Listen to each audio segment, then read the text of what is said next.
মুক্তিযোদ্ধাদের জন্য কল্যাণ ট্রাস্ট গঠন করুন, যাকে আমরা আজকে থেকে 100 বছর পরেও বলতে পারি যে তাদের জন্য আমরা অবশ্যই কোনো কিছু করে যেতে পেরেছি। আমি চিকিৎসক হিসাবে শুধু বলতে চাই যে বর্তমানে বাংলাদেশে এই নতুন সরকার আসার পরে সবচেয়ে বিফল, সবচেয়ে অসফল খাত সম্ভবত এই স্বাস্থ্য খাত।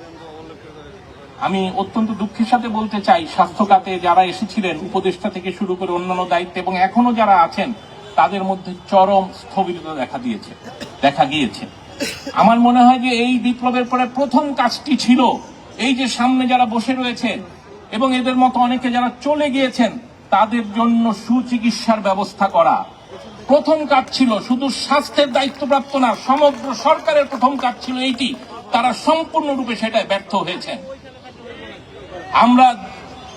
আমি মুসলমান হিসাবে বিশ্বাস করি আয়ু বাড়াতে পারতাম না, কিন্তু যে ভাইগুলো আমার মরে গেছে, যে সন্তানগুলো আমার মরে গেছে, তাদের কষ্ট লাঘব আমি করতে পারতাম।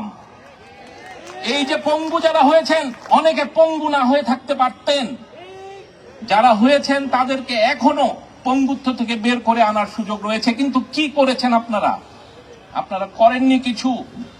কষ্ট হয় যখন আমি আমার ফেলে আসা সেই সরকারি হাসপাতালে গিয়ে দেখি যে শান্তি মিছিলের নামে এই পবিত্র শহীদ মিনারকে কলুষিত করা সেই ডাক্তাররা এখনো চেয়ারে বসে রয়েছে।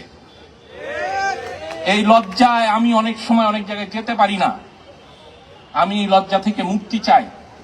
সম্মানিত উপদেষ্টা আছেন, নেতৃবৃন্দ আছেন এবং আপনারা আছেন, প্রয়োজনে আপনাদের সাথে আমরা আবার রাজপথে আসব, বৃদ্ধ বয়সেই আসব, কিন্তু তবু এই জিনিসটা আমাদের করে ফেলতে হবে।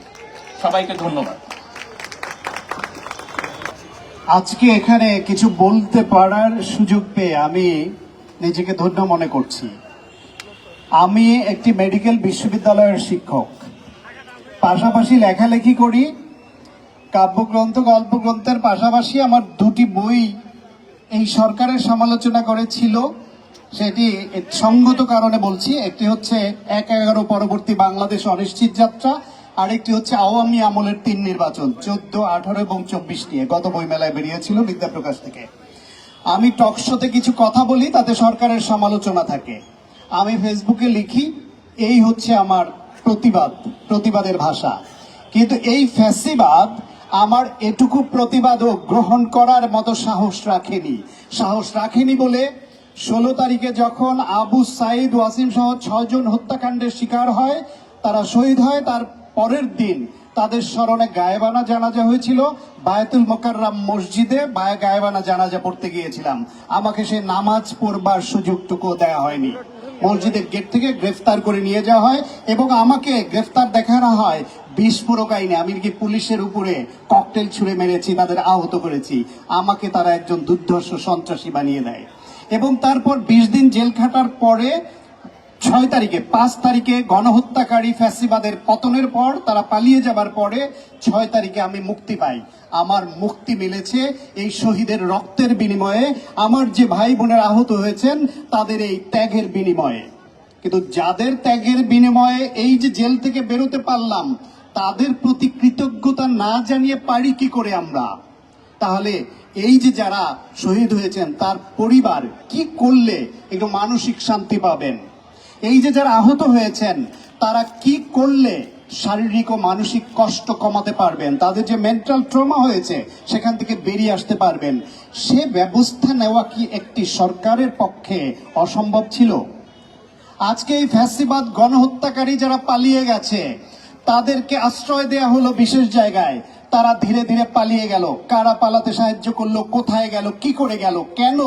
এই যে বড় বড় হত্যাকারী, গুম খুনের সঙ্গে যুক্ত 16 বছর ধরে লুটপাট করে দেশটাকে শেষ করে দিয়ে গেল, তাদের গ্রেফতার করা গেল না কেন? কাদের সহযোগিতায় পালিয়ে গেল?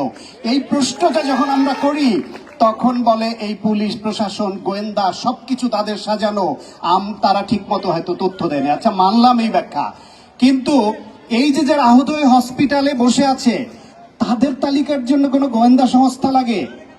তাদের বেলায় কি ওই কথা বলা সম্ভব যে আমরা জানি না কিভাবে পালিয়ে গেল, ধরতে পারছি না প্রশাসনের অসহযোগিতায়? তাদের তালিকা তো স্পষ্ট, তারা তো হসপিটালের বেডে শুয়ে ব্যথায় কাতরাচ্ছে। তারা সেই চিকিৎসাটা ঠিক সময়ে সঠিক চিকিৎসা পেল না কেন? কেন তাদেরকে সেই চিকিৎসার দাবিতে 2.5 মাসের মাথায় রাস্তায় নেমে আসতে হয়? কেন 4 জন উপদেষ্টাকে গভীর রাতে সান্ত্বনা দিতে যেতে হয়? সেই বিষয়গুলি মাথায় রেখে যদি তাদের মানসিক এবং শারীরিক কষ্ট কমানো যেত, এই যে পরিবারগুলো সব মানুষ স্বজন হারিয়েছে তাদের কষ্ট কমানো যেত, তাহলে আমরা একটা সান্ত্বনা পেতাম। আমরা কৃতজ্ঞতা প্রকাশ করার যে ভাষা সেটা আরো জোরে প্রকাশ করতে পারতাম, যে যাদের রক্তের বিনিময়ে আজকে যারা চেয়ারে বসেছেন, যাদের রক্তের বিনিময়ে আমরা মুক্ত হয়েছি, যাদের রক্তের বিনিময়ে এই দেশ গণতন্ত্রের পথে হাঁটতে শুরু করেছে, তাদের প্রতি আমরা কৃতজ্ঞতা জানিয়েছি। কিন্তু সেটি আমরা পারিনি।